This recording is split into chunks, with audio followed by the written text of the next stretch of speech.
Central FM, Equilibrio. Emoción en movimiento. Central Automotriz, con Héctor Ocampo.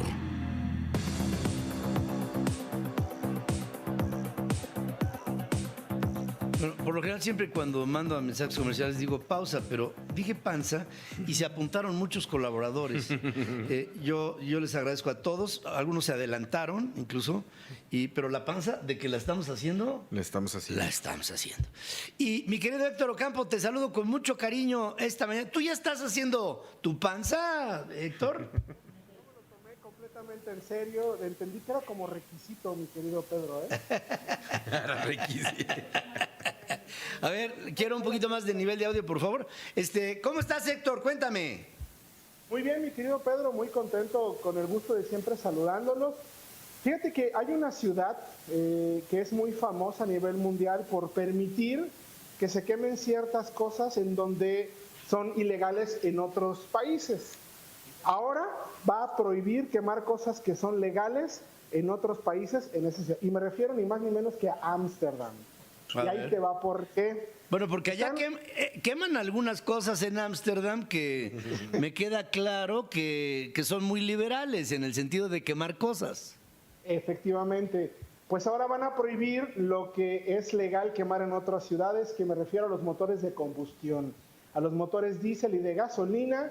Hay un plan de Ámsterdam para prohibir la llegada, o más bien la presencia de autos de combustión interna para el 2030. Ese es el plan que están haciendo y se suma a lo que otras ciudades ya han hecho en los últimos años acerca de la prohibición de los vehículos de combustión interna o los de diésel particularmente en las principales ciudades. Por ejemplo, París, Atenas y Madrid ya lo hacen, y se sumó una más en el 2015 que resulta que también fue la Ciudad de México. En teoría, nuestra ciudad va a prohibir la entrada de vehículos diésel en el primer cuadro para el 2025.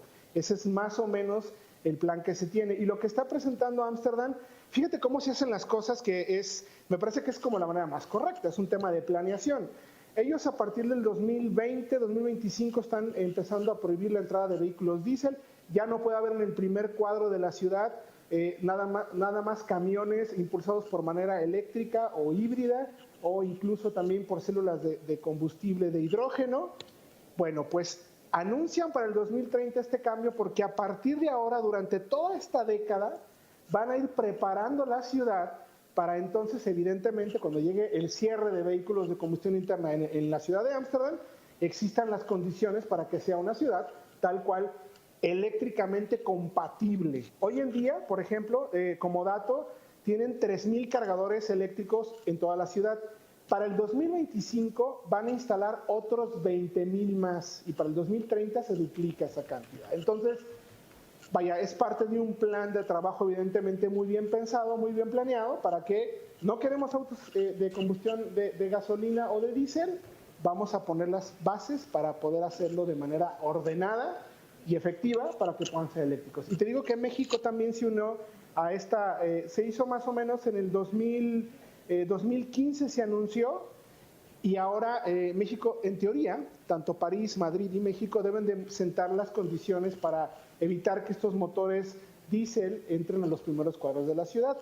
En París, Atenas y Madrid ya se han hecho trabajo. En México todavía estamos un poquito lejos de ofrecer las condiciones necesarias para que esto suceda, mi querido Pedro. Sí, qué interesante el crecimiento. Fíjate que cuando pensamos en Holanda, ¿no? Pensamos en un país de una infraestructura impresionante en todos los órdenes. Pensamos en un país que ha venido programando su desarrollo desde hace 4 siglos.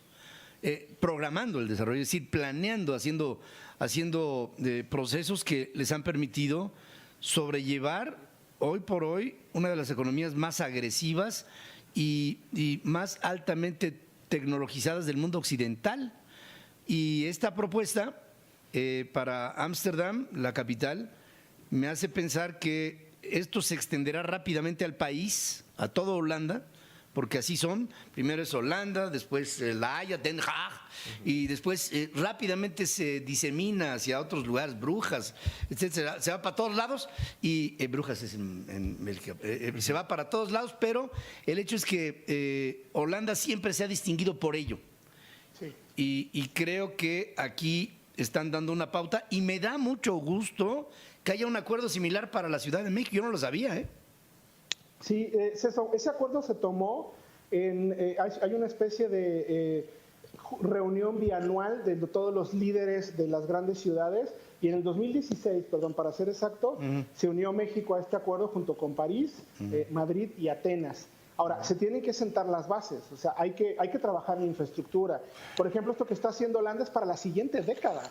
Quiere decir que va a haber otros gobiernos que van a seguir dando esa continuidad al proyecto. Sí. Yo creo que lo que necesitamos realmente en nuestro país, pensar a largo plazo, no pensar en pequeños sexenios, porque, bueno, como suceden las cosas, nos damos cuenta que lo único que se ha construido a largo plazo en nuestro país, pues son las pirámides, o sea, no hay nada más, no hay nada más a largo plazo, mi querido Pedro.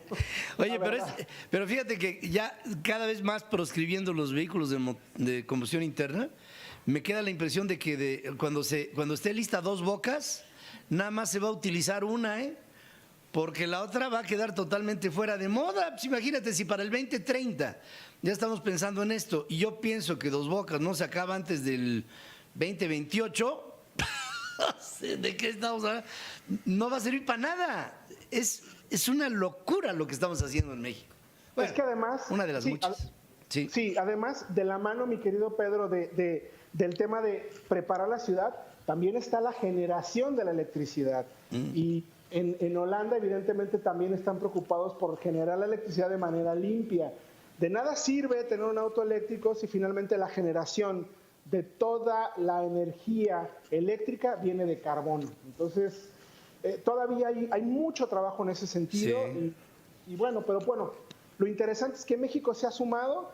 El chiste es que no quitemos el dedo del renglón y que insistamos en que tanto de manera federal como de manera estatal, en cada uno de los estados, de verdad haya conciencia para incentivar la llegada de productos con este tipo de tecnologías, ¿no? Para ir limpiando poco a poco nuestro aire. No, claro. Tenemos una obligación con el planeta, todos. No es un tema de un cliché ahí vacío. Realmente la tenemos. Y ahora esto va a generar un fenómeno económico importantísimo. Imaginen ustedes la proporción del capital que gasta el mundo para pagar por combustible. Cuando la proporción del capital que gasta el mundo para pagar por energía que mueva lo mismo que el combustible, va a ser proporcionalmente mucho más pequeño el gasto.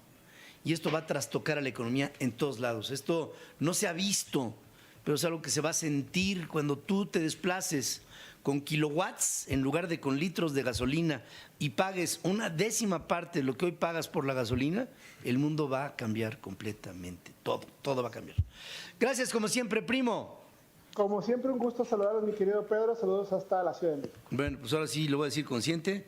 Vamos a hacer una panza y regresamos con otra panza. Pero panza feliz. Exacto.